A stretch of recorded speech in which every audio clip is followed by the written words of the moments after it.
So I have a 2008 Ford Focus. I've got well over 200,000 miles on this sucker.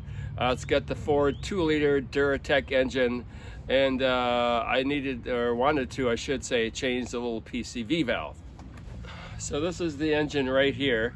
But like I said, in order to take out the PCV valve, you have to take off the intake manifold, which is this bad boy right here. Let me give you a closer look at what we're talking about. You gotta take this guy off here, intake manifold. PCV valve is right down in here, right underneath it. There's really no way around it. You gotta take this sucker off.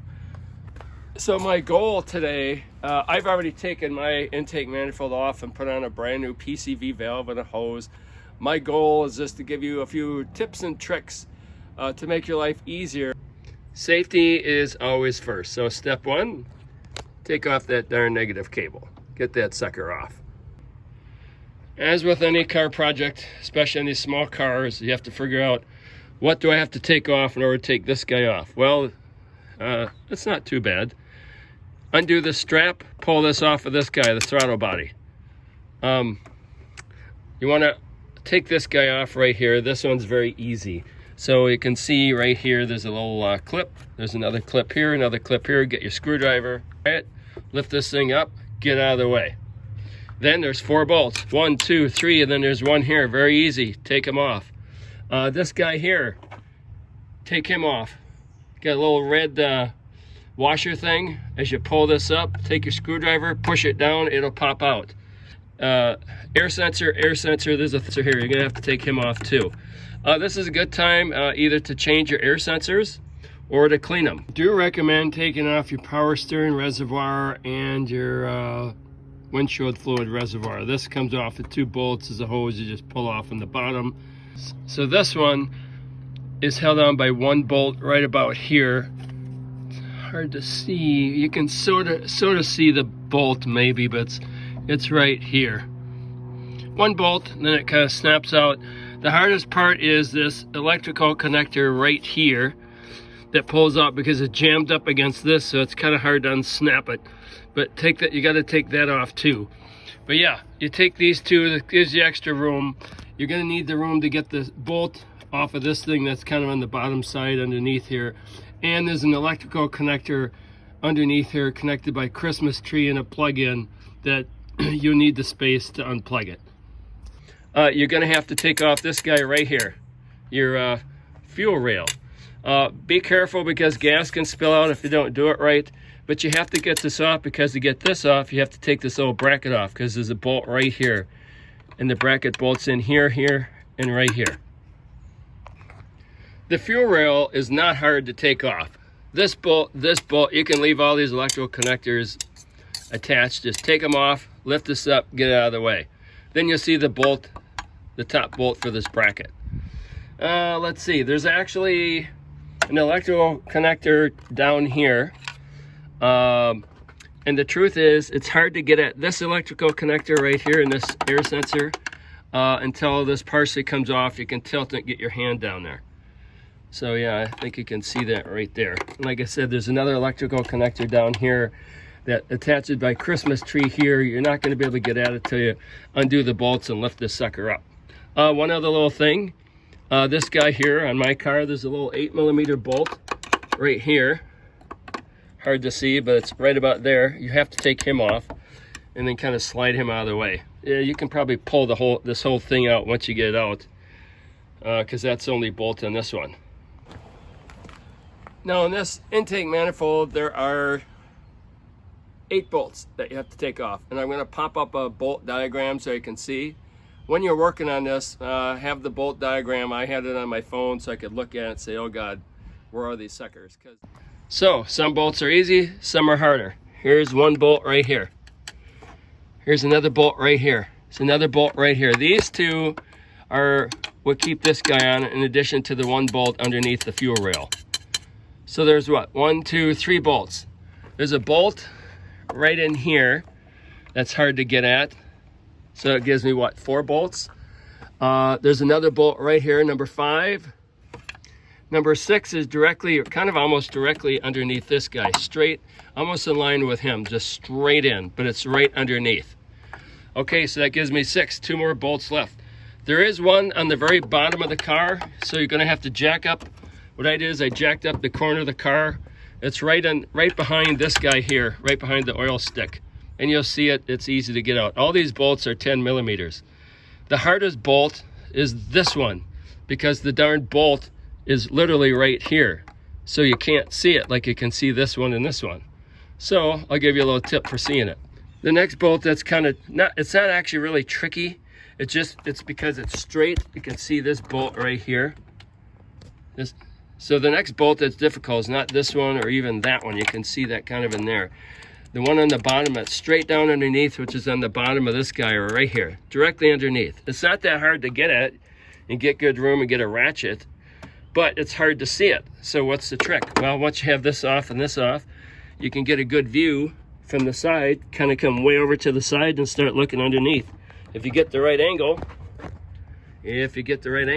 you'll be able to get your thing right in there.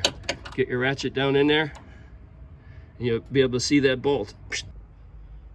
So this one here is the trickiest one. So I had to get in there. I used my 3/8 inch socket and extension. Get this in here, stick it in here, go down and get once you get this in here, then put the ratchet on there, attach the ratchet. So then you got a unit here. But the problem is you'll be spending a long time trying to figure out where that darn bolt is. So here's a trick for you. So you'll be using a work light, right? So this is your friend. So here's the trick that I figured out. If you look right here, you can actually get a pretty good view. You can't see it right here, but if you look well enough, you can see this darn bolt from this angle looking through here, but you need to light that area up. So that's another reason to take this off. If you notice, I go to this end, it's curved in here, right? It's curved in here. So is this end. So if you can get your light down in here, you can shoot light this way and flood it. So you flood the light this way in that curvy area, going this way. You've got your ratchet in there. You look through this gap right here. If you look sharp enough angle, you can see a good view, so you can line up your ratchet, your socket right on that bolt and loosen it up. And then once you loosen it up, it might be easier to unthread it by hand with this guy. Again, I want to emphasize, have a picture of the manifold, the bolt pattern of the manifold. I'll pop one up again here in this video, handy on your phone, because one of the mistakes I made is when I was going after this bolt, I spent way too long chasing the wrong bolt because I couldn't really see in there. Once I learned the trick of seeing in here, and I could see, and then I had to consult the diagram and said, oh, I'm on the wrong bolt here. No wonder why I can't get it. Okay, so this bad boy right here, let me go this way. This is a picker. Magnetic on one end, but more importantly, it is got some claws on it.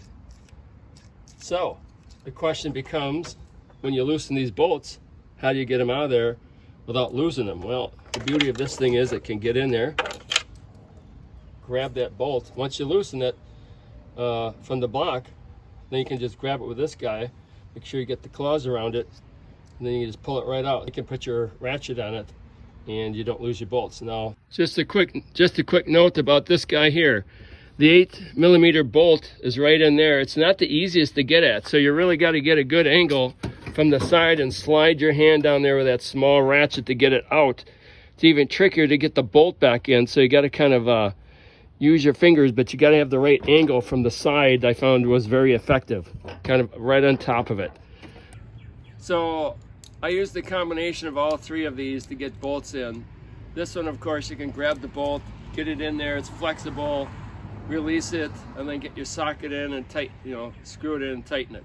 Sometimes this is a little bit too big, too bulky, too big. So maybe I've got a flexible extension, so I can use my hand, it flexes, I can use my hand, because some spots are tight, get in there and tighten it up, type of thing. Another case is just using the straight socket works just fine. Maybe you have to put an extension on.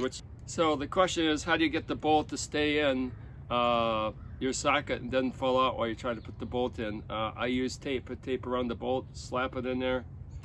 Anything to make it stick firmer. When you're taking bolts in or out, kind of experiment. Some bolts might be just fine with using the 3/8 quarter drive. You might need an extension, maybe extra extension, maybe you don't. In other cases, maybe 1/4 inch, the skinny one is the right choice. So just experiment.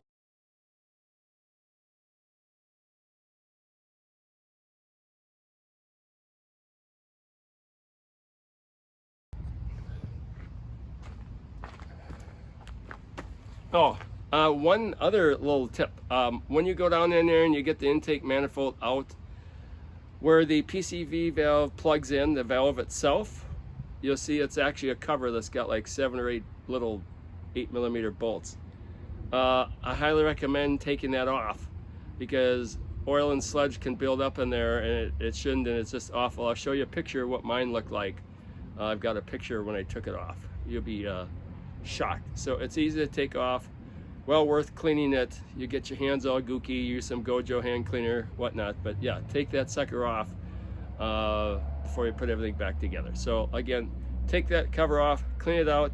I highly recommend change out, if you haven't anytime recently, the water coolant hose, because if it ever bursts on you, you have to take off the intake manifold and go through this whole thing just to get at it. So you've already got the manifold out, and once you get that intake manifold off, you want to put new gaskets on. You can buy a kit at the store for like 30 bucks. When you take the crankcase cover, vent cover crankcase, when you take the crankcase vent cover off, but you can buy a gasket for like 7 bucks for that too. You want new gaskets everywhere. You take stuff off, put on new gaskets. All right.